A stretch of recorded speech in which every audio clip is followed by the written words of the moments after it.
President Trump was the catalyst of our refugee relief mission to Germany and Greece. We should have been concerned about refugees anyway.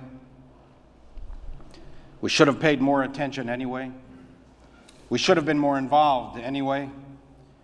We should have mobilized our congregation anyway. We should have been jolted out of our moral complacency anyway.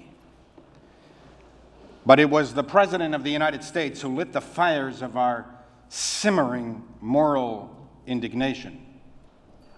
His actions, his words, triggered in me a profound need to respond, if only to preserve our synagogue's dignity and to soften the coarseness and make more gentle the callousness of our national discourse. I'm all for competition. I'm all for winning. I'm all for pursuing American interests. But I'm also for Torah. Do not sit idly by while your neighbor bleeds. I'm all for security. I'm all for vetting. But I'm also for Torah. You shall not wrong a stranger or oppress him, for you were strangers in the land of Egypt. You know the soul of a foreigner, for you were foreigners in the land of Egypt. It's not that our government is wrong to consider security. The first order of government is to protect the people. It is not wrong for our government to weigh the financial, demographic, social, and political ramifications of allowing desperate and mostly third world people to enter the United States. They are right to do so. It is their job. But we too have a job. We are not politicians. We have an obligation to remind politicians of our moral imperatives. We see the world from our religious obligations out, not from political calculations in. We are driven by not what is popular, but what is right. We are driven not by the word of pollsters, but by the word of God. Love the foreigner. Defend the widow and the orphan. This is the extreme vetting that the Bible demands. And Jews have a special obligation to protect the weak. History has cast us into the role of perpetual wanderers, the wandering Jews. We are a refugee people. We know what it feels like. We are, or should be, especially sensitive to the well-off turning their backs on human suffering, unwilling to stare it in the face or only pretending to care. We know what it feels like to be uprooted. We know what it feels like to be dislocated. We know what it feels like to be exiled, to be scorned and hated. We know the loneliness, the sadness, that emptiness that never fully disappears. Moreover, it is an American interest to advance humane values. It is in our geopolitical interest to speak about, promote, and finance compassion, generosity, and justice. It is one thing to speak of the risks of admitting refugees. It is another thing to speak only of this, to create an image of bedraggled refugees shattered by Assad's brutality or broken by ISIS savagery as a mortal threat to the United States and nothing else. Come on now. Those bright, energetic, vivacious, compelling children that swarmed around us wherever we went, those 7-year-olds, preteens, teenagers, they are a threat to the security of the strongest, most affluent country in the history of the world? Of course, there are many threats to our security. And of course, many threats are inspired by extreme Muslim ideologies. It is right to speak of this. It is wrong to whitewash Islamic extremism, whether in London, Paris, Brussels, New York, or Jerusalem. But to speak only of this, these desperate refugees are a security threat because they happen to be born in Aleppo and you were not? These kids and their parents and young adults, are they human beings? Or only statistics? A political club with which to beat your opponents? To turn inwards.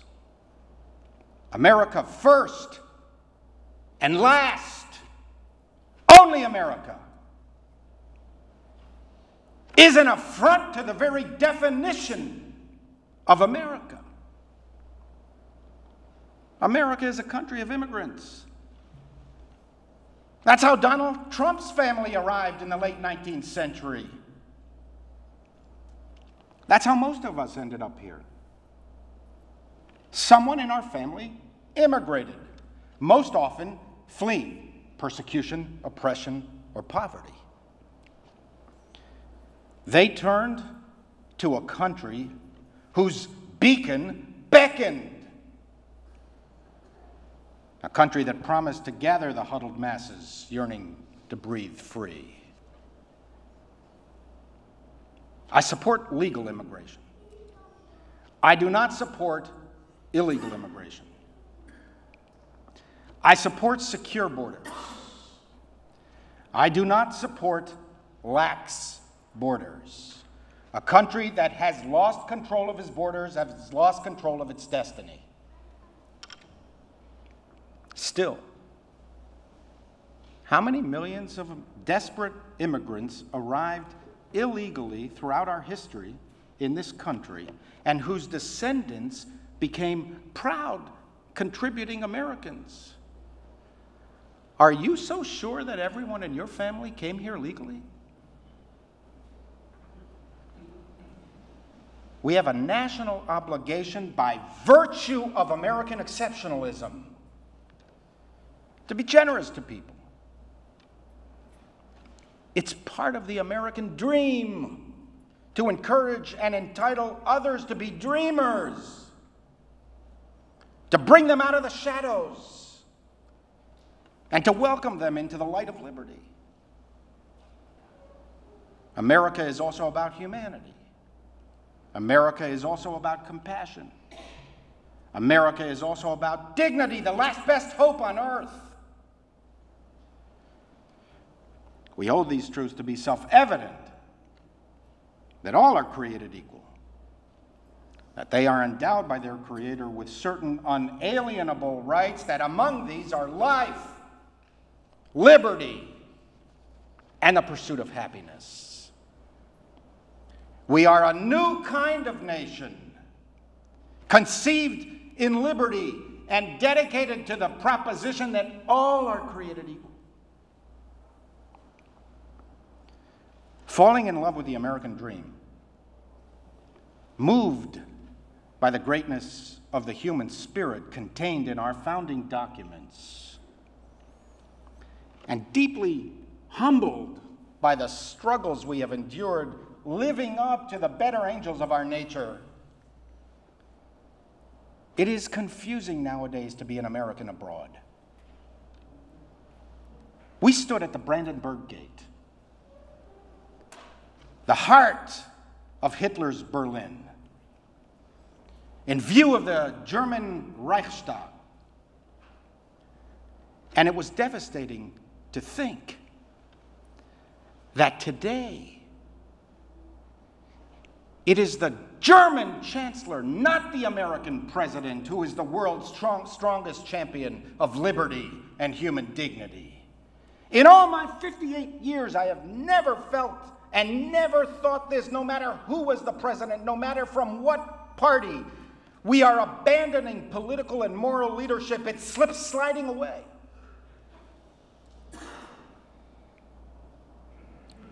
And that's why we traveled abroad.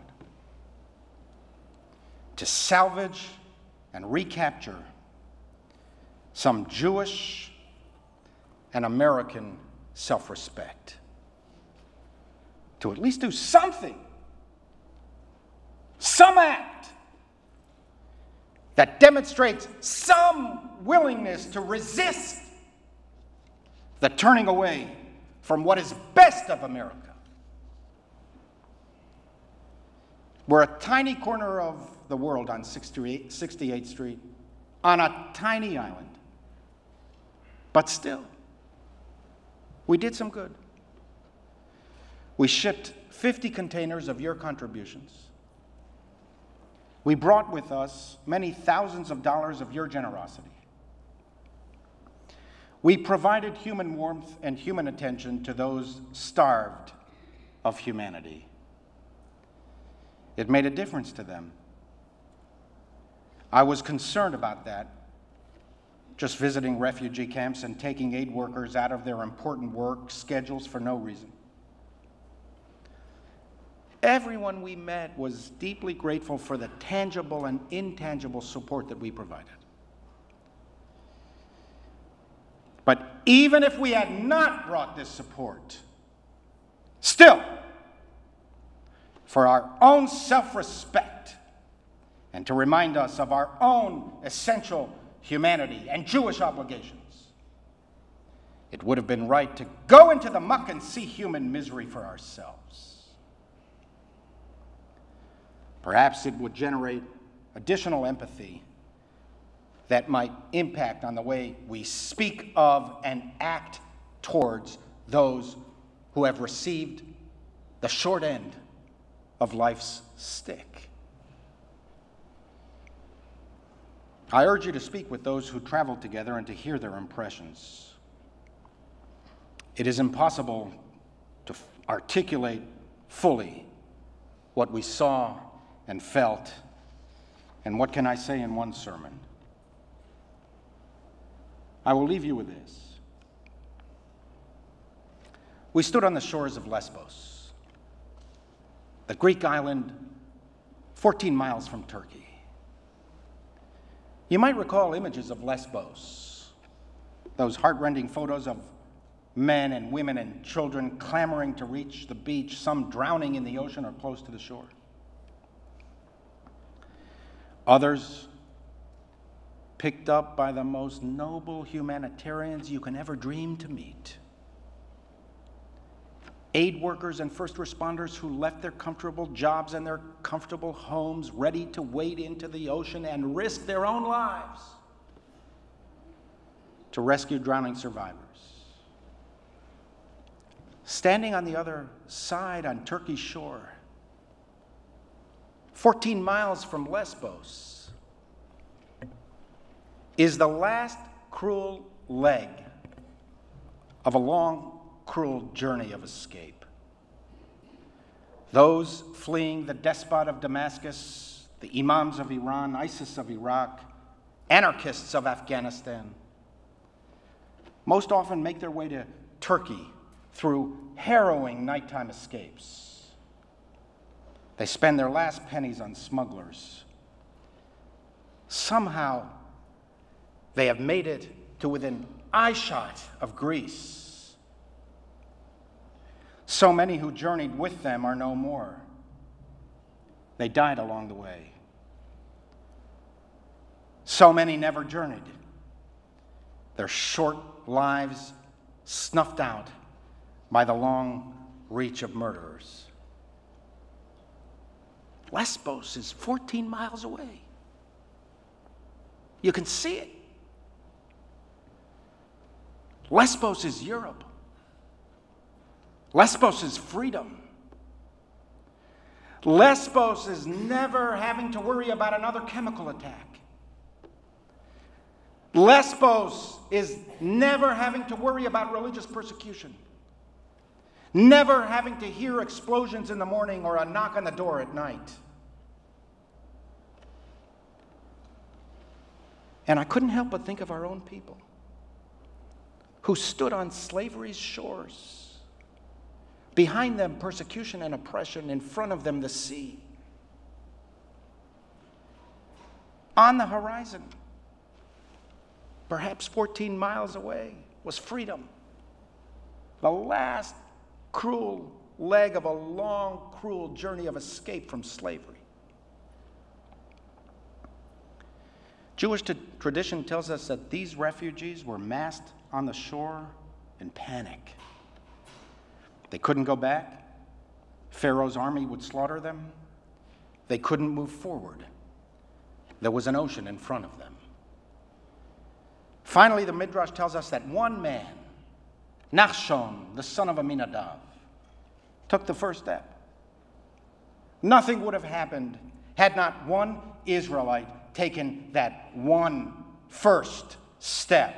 And then the sea split and the waters parted. They just had to take the leap. On the shores of Lesbos, I imagine those refugees taking the first step into the ocean, hoping for a modern-day miracle that the seas would split and the waters would part. As in the Torah, where God awaited on the other side, so in our time there were rescuers, God's messengers waiting on the other side. Good people were there to save them. If only the refugees could reach as far as the rescuers could grasp.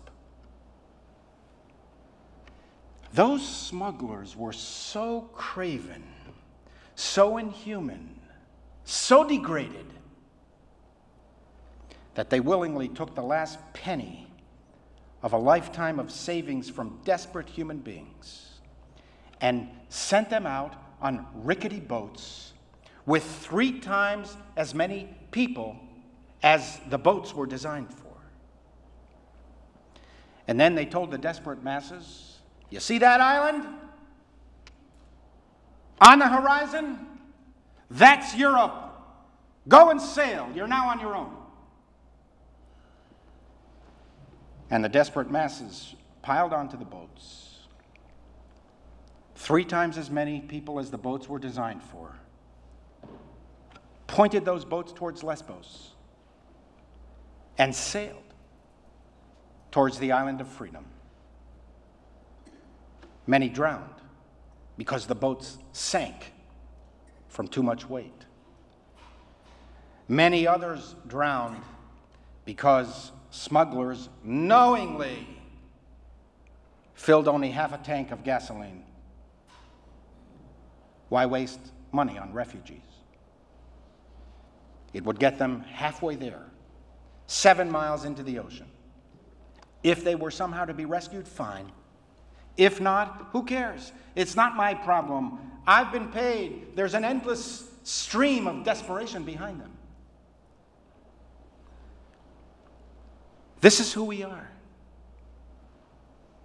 It is the 21st century, but this is who we are. This is what we do to each other. We met a Yazidi young man who was so traumatized by his period of captivity in ISIS and his subsequent escape that he couldn't even be in the same room when he told us his story. He wrote it down beforehand, and it was read to us by a staff member of the camp.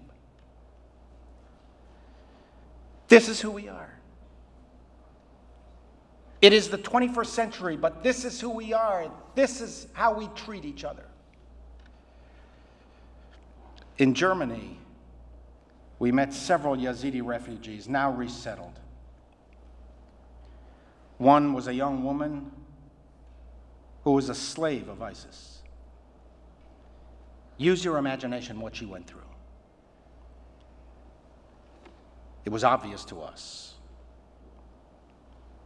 She wanted to meet us. She wanted to tell her story. But she couldn't really. She spoke to us in 3-word sentences, her eyes cast downward, traumatized.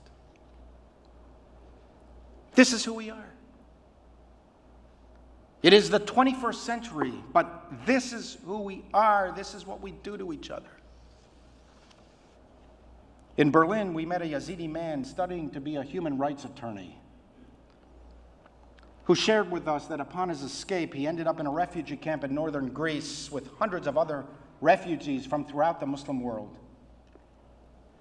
Despite all of them being refugees, fleeing the same enemies, the centuries-old conflict between Muslims and Yazidis was so intense and so normalized that the Muslims in the camp attacked the Yazidis in the camp viciously. Because that's how they were raised in that part of the world. Muslims attack Yazidis. It is the natural order of things. Greek authorities were compelled to create a new camp, its location secret, just for Yazidis so they could be protected. This is who we are. It is the 21st century, but this is who we are. This is what we do to each other. But we are also those people who waited on the other side, on freedom's shores. They too told us harrowing stories of escape, of rescue, and daring. They told us of how they left high-paying, high-flying jobs to attend to the lowest of human beings.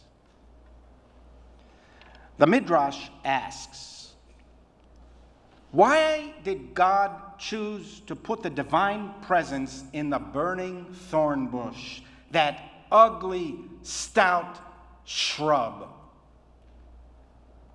Why not some majestic oak or pine that would symbolize the majesty of God?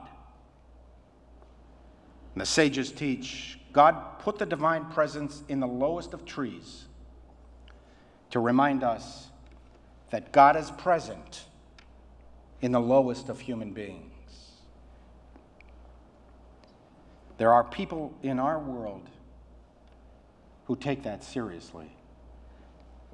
There are people in our world so noble in reason, infinite in faculty, in form and moving, how express and admirable.